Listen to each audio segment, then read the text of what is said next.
this. I love filling up my apartment with all this junk.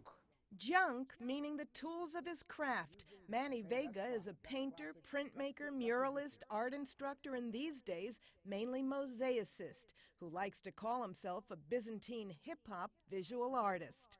Well, that's a label that I gave myself about 4 years ago because of not only my interest in the actual Byzantine technique of mosaics, but also the reality about my existence as a Puerto Rican from the Bronx.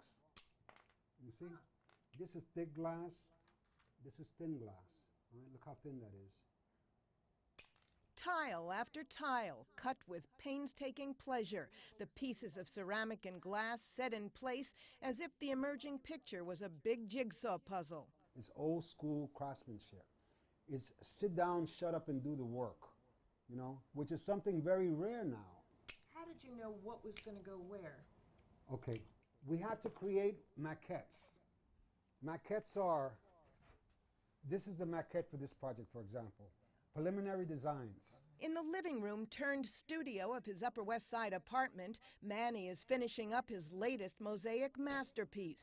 It's a portrait of Dr. Antonia Pantoja, an activist and educator who was the founder and inspiration for several organizations addressing the social and educational needs of a growing Puerto Rican community. 6 years before she died in 2002, she was awarded the Presidential Medal of Freedom, the nation's highest civilian honor.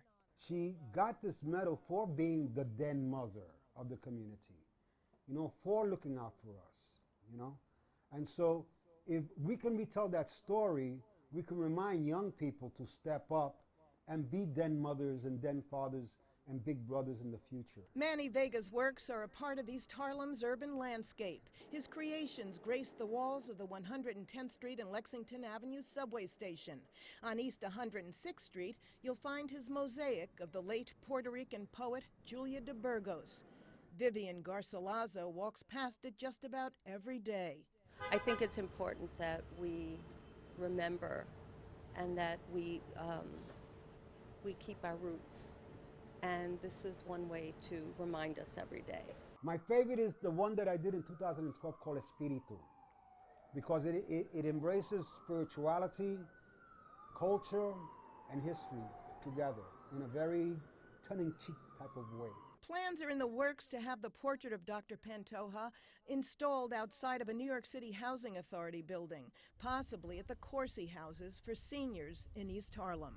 A spokesperson for NYCHA told us the agency is going through the legal process and finalizing the location, but does expect the project to come to fruition soon. I think it will be a pleasant surprise to see something so aesthetically beautiful, enriching, and also maybe create a dialogue with other artists to approach NYCHA and make the same request. On the Upper West Side, Ellen Marks, PIX 11 News.